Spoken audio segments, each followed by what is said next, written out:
Welcome to Zen Zestful. My name's Christina. And I'm Mandy. Why do people who have no business being married put marriage on a pedestal? What a big question, Mandy. I think that's a lot to unpack. But don't worry, we have the time. We have the time. What do you think about marriage? What is your stance on marriage? I was actually very anti-marriage, anti-commitment, anti all of that for the longest time in my life. And a lot of it just had to do with the fact that I came from divorced parents. I saw what happens when you marry the wrong person. When I was in high school, we did this assignment where it was actually I won't even go into that, but basically it was this assignment where the teacher tells you if you come from divorced parents that you're likely not going to end up in a committed relationship. Oh my gosh. And so that's brutal. It was fucked. Yeah. So I just thought, that'll never happen for me. I'm fucked. Yeah. Yeah. Jeez. I learned very quickly that marriage and family and all of this is not what it's cracked out to be. And there actually is a lie that's being sold to us. And unfortunately, that bubble was burst for me before I was 10. Right. So there was a couple years that it took to fully process what that meant. But as I started to look around within my family and my friends' families and everything else, and I started to realize none of these people are actually happy, or they're living a lie, or they're cheating, or they're just they're suffocated, but they're selling me this thing that they want me to do, but they're not actually enjoying the ride themselves. Right. And I never understood the purpose of why you would want to create this prison for yourself. And I come from a Punjabi culture where marriage is placed on this pedestal. Oh, yeah. And if you're a girl, it's sold to you as this ticket to freedom. So you can't do X, Y, and Z until you're married. Oh, after you're married, you can do whatever you want. So a lot of girls grow up thinking, you know what, I'm going to do so much after I get married. And then it's surprise, you can't, because now you have another family to go into, right. And they suck more than your own family, right? But I started to rebel when I was 13, 14, because I'm not only is that not going to be my story, but fuck that, or you know what, I'll just get married into a house where I have no mother-in-law. I would say shit like that to my mom, because my mom would be no one's gonna put up with you, and I'm great fuck it, that's exactly what I want. Because why would I want that for my I don't want your life. And that started to shift for me when I obviously you're very, how you think when you're a teenager and in your early 20s is based off of the experiences you have then, and then you grow up. So at 28, 29, I started to really mature, and I shifted my perspective on what marriage actually means and what partnership actually entails, and how important it actually is for your life in order for you to thrive. And I really started to look around at the people around me who were married and realize some of y'all really fucked up. You did not put thought into this, because I went from fuck marriage, it's all a lie, it's bullshit, it's a prison, to, oh no, this is actually very important. I want this, but it has to be done right. And if it has to be done right, then I can't settle.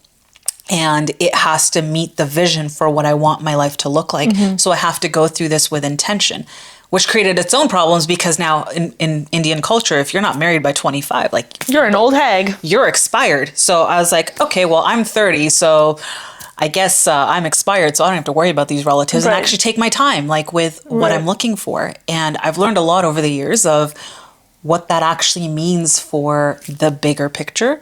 And I look at a lot of people that are married, and I'm you didn't think this through. Yeah. You just wanted the title or the wedding, not what it means for your entire life. Yeah. So that's what kind of got me into this. That's a courageous journey you've been on. It's been a wild ride. Yeah. And it's been fun. It's been a lot of fun, because it's been a lot of incredible conversations, some not so great conversations with family, but it's I don't think I'm missing anything, but I also feel if and when I do it, it's going to be so worth it. Yeah. Because I've waited for, there's no timeline, right? Yeah, so, exactly. Yeah. Well, for me, so I recently got married. Congratulations. Thank you very much. It's coming to 1 year. It's almost been a year, Yes. yeah. But it's funny because I did not grow up in a household where marriage was idolized. And Yeah. I feel like so many different cultures, marriage is idolized. Well, it's the biggest day of your It's life. the biggest day of your life. It's being shoved down your throat no matter where you are. And it's my mom especially made great pains to make sure that my sister and I did not idolize marriage. Yeah. What she did idolize were healthy, happy relationships. But Yeah. for my family, I grew up in suburbia, and there's so many, nuclear families. Mom and dad got married, they had their 2 kids, and now they're at school. My mom... White picket fence. White picket fence. No. My mom and my dad dated. My mom found out she was pregnant with me. She's like, I'm having this baby. And then my dad's like, okay, I'll stay. And then... Is this when you went to a reggae club after? Yes. You did tell that story at my wedding. And they stayed married until my mom passed away. So it's funny because even when she was pregnant with me, my dad did propose to her and was like, trying to do things right. And she's like, no, I'm good. And refused a proposal. And it wasn't until after my sister was a toddler that they actually got married. So my sister and I were at our parents' wedding. Wow. Which was really special. And because that's how I grew up, like I think I was 4 when they got married. To me, that was just normal because that's what I had experienced. And then I realized in elementary school that was not normal to be at your parents' wedding. If you're Punjabi and you did that, it would not go over nobody well. else would be at your wedding. It's so true though, right? Yeah. So it's like I have so much respect for my parents doing things in a way that worked for them. Yeah. So unconventional. But it worked for them. But it worked. And you look at these, nuclear families where everything is so perfect and whatever when it all started out and then it all goes to shit. And I'm not saying every relationship transforms and comes with its challenges, but like my parents made it way past a whole bunch of those people. Yeah. Then who did it like the quote unquote correct way. Right. I learned very quickly and very early that if you are with the wrong person, it will completely derail your life. Yeah. And in my culture, unfortunately, I mean, it's changing now to an extent, depending on who you are and the kind of family you have. But a lot of times you actually don't know who you're marrying until you start living with them, because when you're dating them, you might hang out with them for a couple hours here and there, you might go on a trip and whatever, but you don't actually know who this person is. You don't know the dynamics within their family. You only know what they tell you. And then you move in with them and you're like, oh shit. And depending on the kind of family you come from, if you're like, hey, mom and dad, like, I think I fucked up, I want to come back. A lot of times the answer is, no, figure it out, make it work, because you can't come back because this is not your house anymore. Like whatever ass backwards thinking mentality that they have, right? And so a lot of women feel trapped in these marriages because you can't go back home. You can't afford to go live on your own because your parents made you get married when you were 25, 26 years old. So you have no money really. And, you figure out how to make it work with this person, but you're not actually happy. And then I watched my mom kind of go through, a lot of these challenges. And I always remember thinking that will never be my life because, what is the point of existing if you're not at peace with your reality? Yeah. Right? Or you've got your reality and it's actually suffocating you and you hate your existence. And I realized so early on that a lot of that is determined by the person you're married to. Yeah. And how crucial that is and how much you really need to go into it with intentionality. Absolutely. Most of us, I would say, have a desire to be deeply understood. We have a desire to be chosen. We have a desire to be loved. And I don't think many people, there are people that just want it for the social media and the content and whatever. That's the generation we live in now. But there's still a lot of us out there. I want a partner to share my life with. I want someone who understands me and I want to understand them. And together I want to create a life with them. Yeah.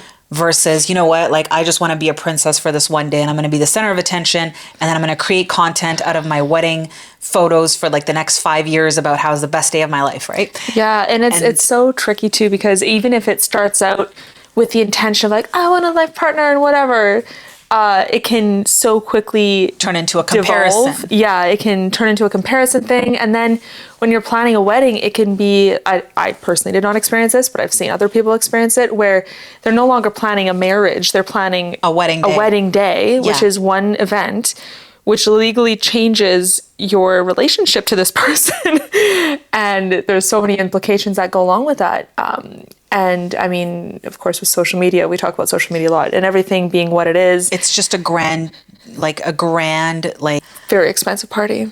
right. And I say that having had one and loving it. I loved your wedding. I would, you know what? I would go back to your wedding. Like me and, a couple people at your wedding were Yeah. like, this is probably one of the best weddings we've been to Thank because it you. was so, like, it was elegant, but fun. I'm so And glad. also very laid back, and also just, it was a good time. Yeah. And you got to celebrate the two people that were actually getting married. Whereas in my culture, it's not that. It's about everybody else and their mom, and nothing to do with the two people that are getting married. It's about managing everybody else's expectations. And then obviously we now have social media. So it's a week-long affair of, who can do it better than the next bride, and then who can go viral for Right. whatever circus they have on their wedding day, right? Which has nothing to do with marriage. A lot of us, not like, I wouldn't say you or I, but people end up settling for whoever they're with at the time, because they're like, well, I want to be chosen. I want to be loved. I want to be understood. This person's here. I will make them be that person, because no one's really going to understand me for who I am, because I'm such a messy person. Or they even think that that person does understand them enough. Yeah. And that the base level of understanding is, oh yeah, I am being understood, even though there's kind of It's bare more. minimum. Yeah, it's bare minimum. Because it becomes performative. Yes. And I find a lot of relationships, like, if you're just performing for this person, or you're being someone that you're not, or you're having to show up in a way that isn't authentically you. Mm-hmm. I can't be my messy, goofy, weird, whatever I am around you. Well, I have to live with you for the rest of my life. And then you're going to see parts of me when I'm living with you that aren't this performance. Are you still going to accept me when I am that? Are you still going to accept me when I'm not picking up my socks from the floor because Yeah. I'm tired and I don't give a shit, right? Absolutely, because there comes a certain point in time where you cannot keep up the performance. The performance, I think, runs out within about 3 to 6 months, I which agree. is why, like, if you don't live with them and you start to live with them, in about 3 to 6 months, you've kind of figured out who this person Yeah. is. And at that point, either you love them more or you resent them. Yeah. And if you resent them, well, now you feel trapped, because there's a sense of like, I have to be loyal to you because I've committed to you. But I also have this wandering eye over here because I could do better, but Yeah. I'm with you. Yeah.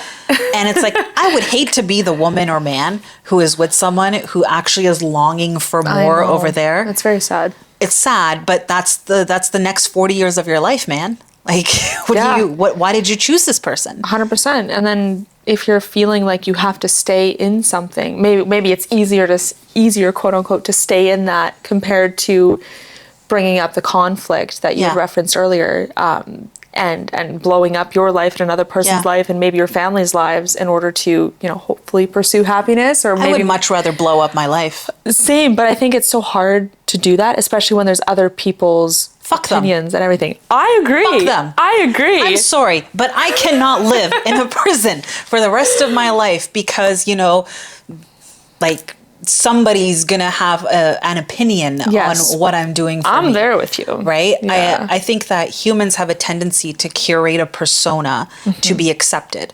And the mask falls off very quickly. And when that mask falls off, if you're on the receiving end of what you thought this person, like, I thought you were X, Y, and Z, and now I'm seeing this other side of you Yeah. that I didn't know existed before, and I have to go on living with this. How long until I either lose my life, lose my sanity, lose my sense of self, or completely just check out of this marriage and now we're just roommates? Yeah. And I personally, and I've said this like time and time again, there are so many things in life that are mediocre. Like, in this world, they're just mediocre. Love and marriage should not be mediocre. Oh, like, it should like 100%. light your soul on fire. It Yeah. should be full of passion. It should be like it should feel like just full of all the things that are not mediocre, right? Like, I Totally. can think of so many adjectives right now, but I'm not going to say them all. Yeah. But I think that in order to have that, you have to be intentional. And so once you realize like, oh, this person is not who I thought they were, you got to get the balls to like, or have a conversation with them and say, hey, like, what are you doing here? There was a person I dated in university, I've told you and my husband the story, where I just had this realization one day that if there was a truck about to run me over, this guy would not save my life. And it was a dramatic realization. I don't know why that popped into my head specifically, but I was like, You're not the one. You're not the one. But then to me, like I was young. To me at the time, I was like, well, I don't know if some fucked up situation that I thought of in my head is really a good enough reason to break up with somebody. But it kept coming back. And like it kept being proven. And it kept being proven. And until eventually he ended up breaking up with me over text after having dated for a year, and he lived a 5-minute walk away. And I was like, should have quit while I was ahead. I think, but you know what? It's good that you did that, because a lot of men and women have this like ability to almost look past the flaws that are actually deal breakers and red flags. Like your gut, like women's intuition is a thing, right? Yeah. Like I strongly believe that all women have this intuition. Whether you're connected to it or not is a different story. Yeah, agreed. But we all have it within us. And so when you see a red flag in someone and you're choosing to overlook it because, oh my God, he has potential. Yeah. And it's like, lady, I'm like so guilty of that. We are all guilty of that. And I think that comes with thinking, you know what, if I love this person enough, they will change. If I beg them enough because I see the potential of what they could be. Or if I open my own mind enough to understand where they're coming from, maybe their point of view does make sense. Maybe they'll see how great I am, and they'll change for me. Yeah. And they won't. No. You can keep spinning as many stories as you want. But you've now just lost 10 years of your life and all your youth is gone. I think that's an interesting point you brought up, because it's so easy to say you wasted that time. And I know if I was in that situation, I would think the same thing. Like even when I broke up with people, oh, that was such a waste or whatever. I used to think that, not anymore. No, because you learn about yourself so much. Yeah. Because all of those thoughts you have and you're like, fuck this person, I should break up with them. Or maybe like, oh, but I really like this about them or whatever. All these little thoughts are all pieces of information that you now have in order to move forward. Yeah. So it's obviously shitty. Like it's shitty dealing with a shitty relationship, with trying to get out of it or whatever that looks like. But I think all of our experiences, good and bad in life, cultivate who we are as a person and give us a better understanding of who we are in that moment of time and how we do want to move forward. You're absolutely right. I used to think, oh my God, I wasted all this time. I'm never getting this time back. I'm disappointed. I knew better. Why did I waste this time? But I also knew, like for myself, I always knew that whoever this person is that I'm going to, like the one for me, I'm not going to find them in my 20s because I'm an idiot. I had the exact same thought. I was like, I want to date, but also I know I'm not going to marry this person. But I'm also like not in a place to look for the one. Yeah. I also always knew that I would never look for the one. I've never looked for anyone. Agreed. People just came my way and I was like, nah. Yeah, sure. Sure. Let's try this. And then it's like, no. Yeah. But I always knew that I'm not who I need to be in order to actually have a relationship with another human. So it's not fair to any man that you're with, or woman, right? Like if you're with somebody and they're still figuring their shit out, they haven't fully built a relationship with themselves yet. How are they supposed to commit to you? They're still figuring their own life out, right? That's so key. But my understanding now, like in my mid-30s, I think the best relationships are where two people have their own independent identities, their own lives, where they've got their hobbies and interests and whatever, and obviously shared interests and hobbies. And then you come together and you inspire each other and you flourish together, and they're actually your support system, and they inspire you to want to be a better man. They want you to be a better woman, or they, they're genuinely curious and interested in who you are and what you're becoming because you're evolving together. Yeah, and that's exactly how my marriage is like. Not that I'm, biased about everything you just said. And it's funny because for this episode, you had written the notes and I was reading them and I'm like, Yeah, I agree. But like you perfectly described how my husband and I work, because we have such similar interests in the sense that like I love yoga, he loves the gym. We just have like so many different hobbies that are not directly related but are similar They're enough. like parallel. They're parallels, thank you. They're parallels, and we both are so supportive of the other because we understand how much it means to the other person to pursue their hobbies. Yeah. And we encourage each other to do the thing that we want to do. Like he'll go to tournaments on weekends that are out of town. I'll say, yeah, of course, go. Go do your thing. I want to go do a yoga training. Yeah. I'll say, yeah, of course, go. Now, if you were someone who was very possessive and very jealous and very mistrusting, and he has to go away for a tournament, and you're just blowing up his phone the entire time, or you're worried that, you know, he's going to cheat on you, or he's going to do this, or he's going to do that, that relationship would never work, because he would probably just stop going, and then it would just... It would all fester. It would just fester and just be like resentment. 100%. And that ends up happening to a lot of people where, you know, it's like, well, out of respect for my partner, I'm just not going to go. It's like, what the fuck are you talking about? Yeah. Like, what about out of respect for you, they let you go? 100%. And like, it goes back to what you're saying too about like knowing yourself as a person, and then respecting yourself, having that relationship, and then also being able to have a very trusting relationship with your partner. Like my husband and I both have good friends that are of the opposite sex. So like one of my best friends is a guy. Yeah. Two of his best friends are girls. And it's just, of course, there's conversation when we first got together. Like, okay, like what are the boundaries? What are the boundaries? And of course, you have to have that communication be open. But then it's like, okay, well, I know my best friend is an important person in my life. I'm sure that's exactly what he feels towards his friends. Yeah. And I trust myself to know boundaries. I trust him to know boundaries, and we're good to go. Right. And it's also the knowing, I think the possessiveness comes from, you know, this is where kind of yoga plays into, it's like the art of detachment, right? Yeah. You know that if something went sideways, I'm going to be fine. Like if something crumbled here because a boundary was stepped over, there was disrespect that came into play, and God forbid something had to end, I'm going to be fine. Yeah. It's fine. Yeah. I love you. It's great. We're here. We're making this work. But if it doesn't, I'm going to be disappointed. I'm going to be hurt. I'm going to be sad. Yeah, all that other shit that comes into like a breakup. But ultimately, I will be fine and life will go on. And this is going to be a chapter. And a lot of people can't get past that because, well, no, I'm married. It's for life. And you want it to be for life.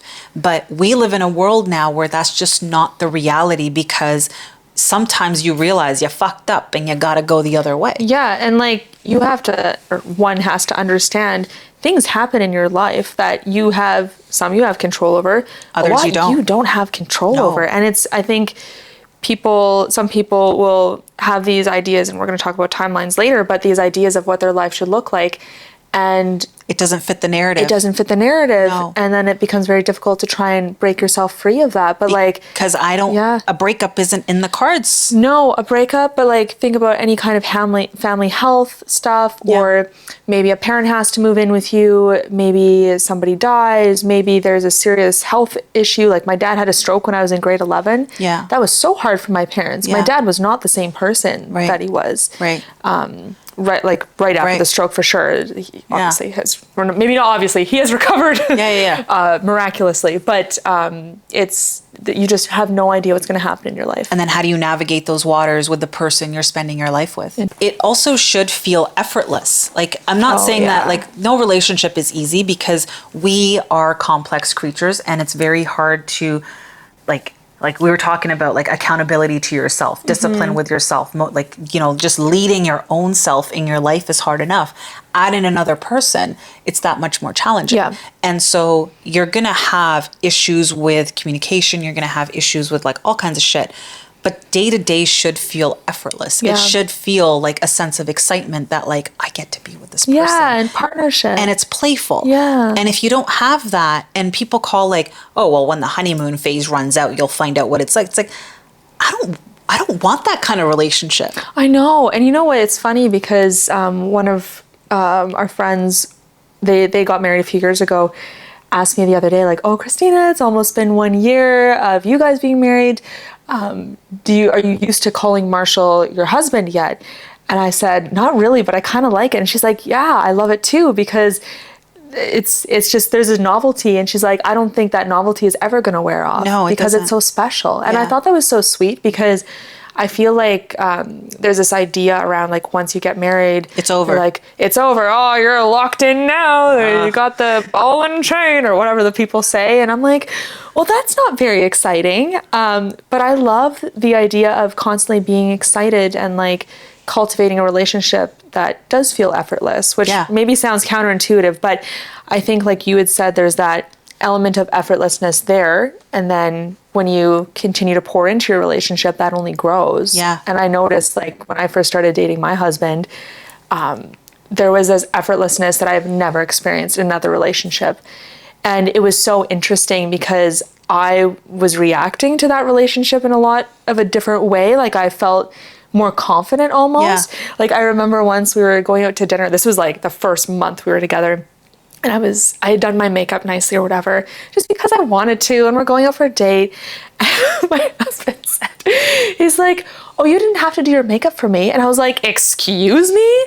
I said, I did my makeup for myself. But it was so funny, because there was a few things initially where, like, I felt so bold. I'm like, this is who I am. But I had never done that ever before. There was more you coming There out. was so much more me coming out, and Yeah. that made it more effortless. And it's Yeah. so funny to look back on now. There's a few things like that. That is cute. Yeah. So what do you think the biggest investment in life actually is? Is it your career, where you choose to live, or who you marry? Who you marry, bar none. Because at the end of the day, no matter where you live or what your career is, you are coming home and you're spending your personal time with your person. Right. Yeah, obviously a house is a big thing, but hopefully you're doing that in partnership with your person. Your career, that's also consuming, but it's Who's your support? Who's your support? Who's supporting you in that career in whatever direction you want to go? I'll even take it up a notch and say that they impact your overall health and well-being and your sanity, because if you Agreed. are married to the wrong person and they are not the pillar of support for you, and there's no understanding between the two of you, and that compatibility is lacking, it's going to have a direct impact on your health. And we see now more and more, like, all these women that end up with, like, autoimmune issues, they end up with all the, like, these health ailments, they end up with, like, certain cancers and all that stuff. And it's, how many years did you spend suppressing your emotions and your Yeah. anger and, all of your lived potential to keep the peace in a house where you couldn't even flourish or be yourself because your partner was sucking your soul, essentially. Yeah. So much of our personal stress and our mental anguish actually stems from our interpersonal relationships. Oh, yeah. Because, okay, you get into an argument with your partner, or, like, your partner's not understanding you, or, they did something or they said something, and now you've got, like, anxiety, or whatever the case may be. There's so much that comes from that. Mm-hmm. And if you've married, quote unquote, a man child, or, like, a woman who is not, hasn't fully matured into a woman, Yeah. and is still kind of, like, holding on to these teenage fantasies, you're going to struggle as somebody in that relationship. Yeah. When you're younger, what you're looking for in a partnership, you're not taking into account how this is going to impact your day-to-day life. You're just looking at, do they look good? Do they, Yeah. do I feel good? Some of the same interests. Do we kind of, like, oh, we both like going to the movies, or Yeah. like they did the bare minimum for, they opened the fucking door Oh, for my me. Lord. Like, oh, Jesus. They planned a date. He planned a date. And it's like, yeah, you do that for people that you like. You plan Yeah. to see them and do things with them, right? Yeah. Like, the bare minimum should not be how you put somebody on a pedestal. And the real conversations is, how do they handle things when things aren't going right? Yep. How do they handle conflict? How do they communicate? Do they shut down? Do they withdraw? How do they handle you when you're having a bad day? Mm-hmm. Are they nurturing? Are they caring? Are they supportive? Like, how do they show that? Or do they just say that? And, like, going back to, like, cultural differences, in my culture, you're just supposed to be married. Like, Yeah. it's just a title. Like, you're just a title that you acquire, but you don't look at, does this man show me he cares about me?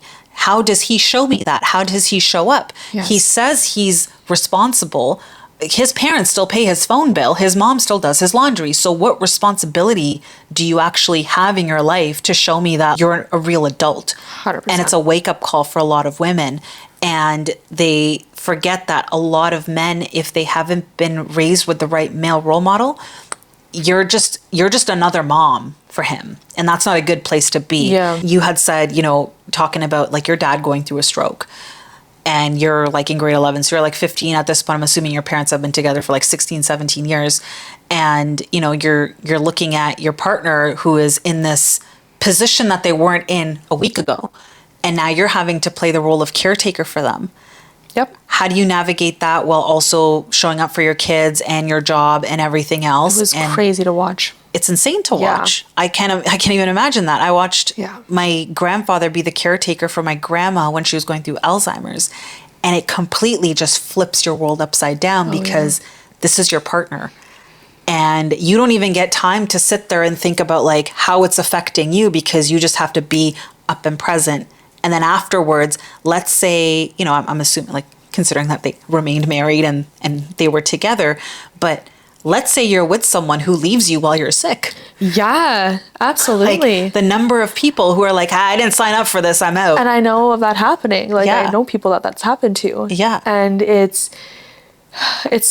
so awful. But Like, the number of women who end up with cancer and their husbands are out cheating on them because, Yeah. well, my needs aren't being met. Or a friend of mine went through this where she's pregnant and she's having a baby and her husband's cheating on her. Oh God. And you're sitting there That's going so like, hard. why? Well, my needs aren't being met. And you're like, well, do you stay married to this person? Like, what do you do? And that's tough with kids too, because then it's like, oh, what's best for my kids? This is the caliber of man that you have chosen to spend your life with. So how does that affect your mental health? So going back to the investment question, forget your sanity that you're going to have like an impact on money, what kind of food you eat, what kind of lifestyle you have. It's literally what direction your life goes. Yeah, like if you're someone that wants to eat clean and eat good and you're with someone who wants to order pizza and burgers every night, well, I'm not saying that there's anything wrong with that once in a blue moon, but now you've just changed what kind of food you're going to eat. 100%. You prioritize clean eating. They don't give a shit. What is that? Like, Yep. what does that do for your health? Yep. You prioritize going to the gym and they just want to drink every night. Now what? Now you're kind of on your own, living separate lives under the same roof with your own kind of lifestyles. These are things that you got to think about. It makes me think of the whole thing of like, oh, opposites attract. And I'm not saying that doesn't work for some people, because for some people it does. I just up to a point, because like what you said, if lifestyles are so drastically different, like where do you meet in the middle? Is there a middle? Is there a middle? Or are you just living under the same roof with Yeah. completely different lives? Which also happens. But then what comes with that is resentment, because now as a woman it's very easy for women to not realize that they are resentful and projecting their own unhappiness onto other women. So if you're a resentful person because you don't have what other people have, it bothers you when you see happy people, Yeah. because you're not happy. So how dare somebody else genuinely Yeah. be happy and having a good time because you aren't under your roof? Yeah. But you also can't admit to yourself that that's because of your Your choices. decision. Yep. You could leave, or you could have a tough conversation of what needs to change and see if this person is willing to change. And again, yoga off the mat. It's the art of detachment, because if I've come to you as a woman and I've said, hey, you doing X, Y, and Z, this is a problem, and you don't change it. Well, now do I continue to stay or do I walk away? And if I don't walk away, what I've basically done is enabled you to continue being Yeah. whatever you it are. is, yeah. And I'm just going to grow more resentment, or I'm going to lie to myself and say, oh, it's okay. Like, I'll just put up with this, like, whatever. And like, Yeah. it's not a good place to be. No, that bubble will burst one day. I do think that we deserve a full life. Absolutely. And I do think that we deserve to flourish in life. And by we, I mean those of us who have the privilege to live in the country we live in, to have the rights that we have as women, because you could easily, like I've said before, you could easily be born somewhere else, Yeah. where you're just married off to the highest bidder, whoever has the most transactional. goats, right? Yep. Like whatever. Yep. There was no goats exchanged in my marriage. I'm glad. Actually, Marsha would probably have enjoyed having goats as part of my Don't give him ideas. He already wants a fun farm. I might get a message. Excuse me. But we deserve a life that is full, Yes. that like our home and our immediate environment, we often forget that you have the power and the control to choose how that looks. Yes. And you get to choose the factors of how, like, everything that is going to contribute to that. You get to choose. Including inaction, because inaction is definitely a choice. It's a choice. You can't say things only just happen to me. I do think some things, sure, do just happen to you. You get into a car accident. What do you do about it? What are you going to do about it? Yeah. It's Yeah. like, how do you respond to your circumstances and what's going on? Are you going to be okay with taking it? Or are you going to do hard things, perhaps? And walk away? And walk away. Can you walk away? Why can't you walk away? And maybe you can't for a variety of reasons. Maybe it's a kid thing. Maybe it's hard. It's hard. I'm not saying it's not hard. But how do you navigate that then, knowing that you don't love this person anymore? Yeah. Or you have chosen the wrong person and this isn't it, but there's children involved and financially you are stuck here. How do you navigate that new normal? And what does that look like? Absolutely. Right. And those are tough conversations to have, because you'll say like, well, you made your bed, you're going to have to lay in it. Yeah. And it's tough. It's harsh to say, but you made your bed, you're going to have to lay in it. And you're going to have to make peace with the fact that this is what you chose. So if you can't choose different, that is the next 40, 50, 60 years of your life, depending on how long you have on this planet. Yeah. You know, every wedding you go to, it's like, it's the same generic speech at every wedding, which is why, like, if I ever get married, like, my speech is thanks for showing up. And no. But like, I would say something nice about him, I'm sure. But I'm sure. But I think that, you know, that speech of like, I married my best friend, he is my rock. And it's hilarious because you find out after you get married, if this is like, is that the rock pinning you to the bottom of the ocean? Or is it your rock and your support? Yeah. It's very different kinds of rocks. Very different size. What kind of rock did you marry? Yeah. Yeah. I like that. You don't find out until you're married. Month one of your wedding has gone by and the novelty of being married. Yeah. And you find out, like, is this my rock? Or is it my rock? Do we share a vision? And is this person actively working towards that shared vision? Mm-hmm. And not just that, but do they look at me as an individual human being, or am I just a title? Yeah. Am I just wife? You wanted to have a partnership. You want to have a partnership, but it's like, if I'm just title, if I'm just wife, well, I could be anybody. It doesn't even matter. Absolutely. I have guy friends where I look at them and I'm like, why did you marry her? Well, I was with her for so long. So it's like, that's not a reason to get married. I remember in university, there was somebody, it was a friend of a friend, and they're like, oh, well, I've been with my girlfriend for 7 years now. I guess it's time to ask her to marry me. And I was just like, is that how it works? That's kind of dumb. It was, and I was just that woman's not really being chosen. No, she's just there. She's just there. And it left me with a really icky feeling. No, and I would never want to be with someone who's just like, well, you're here, so let's just do this. Let's just do it. Oh, we're meant to do this. We're just meant to do this. And I think we've all experienced that. For sure. But when you're in it and you realize, hold on a second, my vision for my life and what the next 40, 50 years of my life look like, what I want to accomplish, what I want to do. Do we share that? If I want to live in another country, are you ready to come move to another country with me? If I want to go travel wherever, are you willing to come do that with me? Yeah. Or are you like, what kind of a traveler are you? What kind of a spender are you? What kind of a whatever? Huge all these little things, big questions. Because if you're a homebody and you don't like to travel and you're married to someone who does, well, guess what? All those trips are solo for you, or you just don't do them. This makes me laugh because my husband is naturally a homebody. And he goes places with you. Yeah. So we balance each other out really well, because I'm the kind of person that would be like, let's go tomorrow to Africa. And he's really not like that. So he kind of grounds me. He'll be like, maybe we can plan a trip to Africa next year. And I'll say, okay. I'm with someone who is not, we are both very much, let's go. Yeah. God will provide. God will provide. No, it's funny. It's funny. And see, that's a good example of like how relationships can be different, right? The reason, I wanted to like discuss all of this in the first place is because going back to like, this is a spirituality, wellness, yoga podcast, but relationships, marriage, and I've said it before, they are a mirror, but the ways in which they are a mirror is that it shows you, do I actually love myself? Do I have self-worth? And what are my triggers, and how does this person trigger me, and how do I navigate the conflict in my life? Yeah. Because that, like, it's easy to sit there and say that I'm a spiritual person, I'm peaceful, I'm all whatever, right? Yeah. But anybody can be all of that when you're alone, because there's nobody there to trigger you. Yes. There's nobody there to push your buttons. There's nobody snoring next to you and you're trying to sleep. Oh yeah. Right? There's nobody. I know that one well. There's nobody like peeing all over the toilet seat, or like not putting the toilet seat up, or whatever, those little things that irk you on a day to day.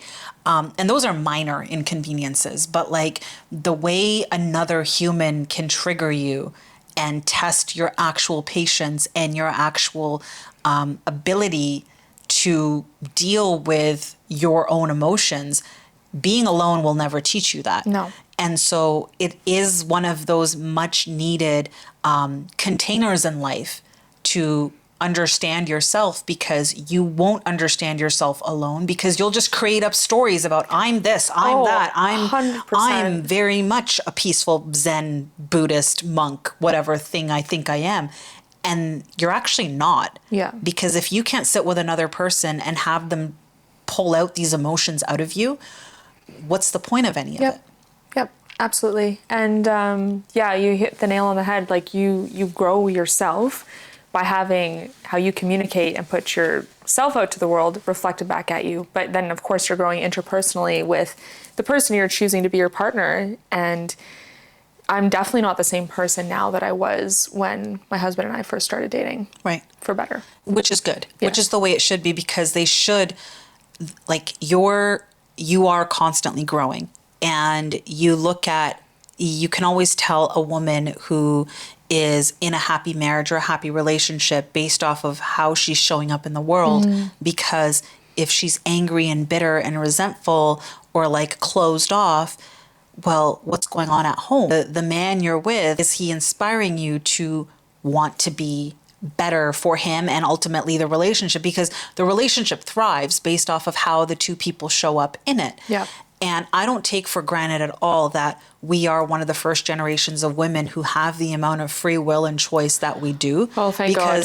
Yeah, like back in the day, that's who you marry, right? Yeah. Like in India, it's like you meet them on your wedding day, or like that's how it was, right? Your parents talk, and it was either for stability purposes, for security, or like family, whatever the reason was that you got married. It's because you're supposed to, right? Or like to this day, child marriages. Like we have the amount of choice that we have in this world where we live. It is not to be taken for granted. 100%. So I do come with it from a place of intention. It's worth asking, is the person I'm with a pillar of support for me, or are they an anchor in the ocean? A bad anchor. And then do we share the same core values? Yeah, that's the biggest of them all, to be honest. Yeah. And do we prioritize the same path? Because if your path in your life prioritizes freedom and all these things that you want to do, and theirs doesn't, well, you got a problem. Yeah. If you have like, I want this kind of property and I want this kind of a home, and they're a gambler, well, you got a problem. Or they're an alcoholic, you got a problem. Or even having kids is a huge topic of conversation, especially now more than ever. Women want less to have kids compared to men. There was some stats somebody told me the other day that women are the ones who are less likely to want kids at this point. Did you see the quote where it's like, men want kids like a child wants a pet? Oh, I like that. Because it's easy to sit there and say, I want kids, and the village is gone. So I am going to think twice about having those kids, because if I'm living here and I still have to go to work because we can't live on a single income anymore. The cost of daycare is like a mortgage payment. It's crazy. I can't expect, because if you're having kids later in life, your parents are also older. So if your parents are older, they're not helping. And are you actually going to help, bro? Or are you going to be like out with your friends in the garage drinking? And then even like the very base level of all of this too is that it's still the woman's body that's paying the cost. Paying the cost. For 7 years. Literally. Yes, and carrying the baby, getting pregnant, doing all of the things, doing all that, and then having to postpartum go through whatever you do. And then your career is put on hold because you're to an extent. I mean, to an extent, but I think your priorities also shift after you have a child, because you might think that you want to be you want to continue climbing the ladder. And there are women out there that say, oh, you can have it all, but there's a cost to having it all. And oftentimes that cost is the relationship with your children. I am old school enough to say that, like, if I accidentally ended up with one, I fuck my career. I've committed to this human now. Like, I don't care about the corporate ladder. Like, this person relies on me. But when men say they want kids, it's, do you want a child or do you want to be a father? Because those are not the same. And unfortunately, when we see our friends and other women out there who have children and they're in marriages, they're still single moms. And that makes you second guess that. So going back to the whole, shared vision for life. Yeah, bro, you want to have kids. What does that look like for you? Because who's doing all the work? Because if I'm doing all the work, then I guess we're not having these kids. And so that's a conversation to have, and that's a hard pill to swallow for men. And you don't really know if he means what he's saying until said kid arrives. Because having a kid is a huge life event. Like we talked earlier about life events like deaths in the family or whatever it is, changing the course of your marriage. But like having a kid is a huge thing too. And I mean, that's a whole person. You look at people who are like, oh, have a baby and it'll fix the relationship. That's a whole other topic of conversation. The baby's only there for 2 years. The baby part is only 2-3 years. It's, can you commit to growing a human? You two don't even get along with each other. How are you going to get along to raise another life together? Agreed. And if that foundation isn't there, like just the dynamic of your relationship with one another, how is adding another person into the mix going to make it a better choice? I just think at the end of the day, the question you have to ask yourself, as this relates back to wellness, is the person I'm with and choosing to spend my time, my life with. I'm not just always like, I don't just mean marriage, right? You can be a common law relationship. Absolutely. But this person who is your partner, are they good for my mental health? And am I thriving in this? Because if I'm not, well, now I have some tough conversations that I need to have, not just with them, but with myself, because they're just an external factor in all this. Ultimately, I'm in the driver's seat of my own life, and I get to decide who gets to be at my table or in my car. Absolutely. And if they're in my car fucking up the route, they might have to get out of the car. And ejection button, baby. I think you could do it gently. I think you could stop. Depends on the situation, Depends perhaps. on the situation, right? But I think a lot of women, especially now, aren't taking into account how much this is going to cost them if they're not intentional about the person they're choosing to spend their life with. What they want in a partner is not what their mothers wanted, and it wasn't what their grandmas were looking for. So when you're showing up with that list of things that you need, you can't settle. Taking a look in the mirror and like really being honest with, why am I doing this and what is this for? Absolutely. Because love only takes you so far. You need to have the values, like you said at the end of the day. The values, intention. Love can be unconditional. I can unconditionally love you, but the relationship I have with you is always going to come with a set of conditions, because I can love you from a distance and care about you for the rest of my life. But if you're going to disrespect me and you're Absolutely. going to not meet the boundaries that I have set for my life and our relationship together, then it will never work out. Yes. So I have no choice but to walk away. And I can always love you and care about you from a distance, but the relationship will just never work. Yeah. Yeah. Such an important distinction. Yeah. Yeah. Well, anyway, that was a lot to unpack. That was a lot to unpack. If you enjoyed the session of therapy and it opened up, some pathways in your brain for you and you related with it, or you feel like somebody else might find value in it, please like, share, and subscribe. And we will see you on the next one. Thanks for being here. Bye.